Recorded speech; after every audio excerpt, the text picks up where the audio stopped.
ડોકારાની ગડમના ચેલા ભાઈ એ ધાર્મિક ભાઈ હું બનાવો છો ધોની રે બેન ઢોકળાન કઢી બનાવું ધાર્મિક ભાઈ તમે ગાંડા થઈ ગયા છો કે હું ઢોકળાની તાર કઢી બનતી છે શાકભાજી આવ કૂટીજી એટલે બનાવવી પડે આપણે ખાયા ખામાં બકાલું સોપી દઈએ બકાલાના બી લાવે છે ને હા ધાર્મિક ભાઈ હું લાવી જ છું જોવો ધાર્મિક ભાઈ આમાં વાલોર દૂધી તુરિયા બધું છે કેવું છે આ લાલો તો આપી જાય ધાર્મિક ભાઈ આને આપણે બકાલું સોપી દઈએ હા બી નાખો સોપા મને આલો ખાઈ ખામાં એ ધાર્મિક ભાઈ આમ નો સોપવાનું હોય એમ કઈ ઉગતું છે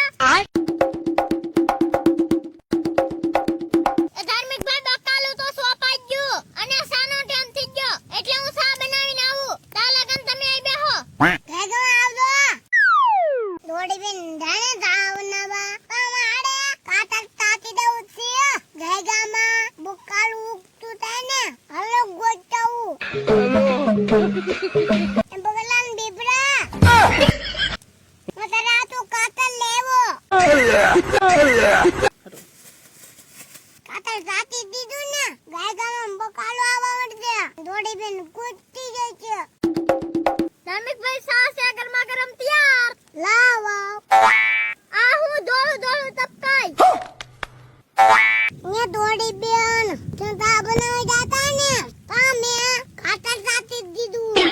મન ધાર્મિક ભાઈ તમે ખાતર લાવ્યા તાથી આપણે હાડ છે ના ચાલે ભરીતી એ ધાર્મિક ભાઈ ઈ તમારું હગું મીઠું હતું પૂછાય તો ખરું ને એમ નમ ફ્લે સાટી દીધું તમે એ મીઠું હતું એ દોડી બેન તારું કામ સીધું અમાર તાકે ને ડાયરેક્ટ બકાલો આવવા મળશે હે ગલ્લી અને કોણ સમજાવે મીઠું નાખે કઈ ખબર પડે ને બકાલો આવવા મળતું છે ઓર તેને કાકટાળો બકાલો ભરી દેજો મીઠું નાખ્યું એટલે કાઈ નહીં ઉગે આ દડકી ઉલટે કીધું ને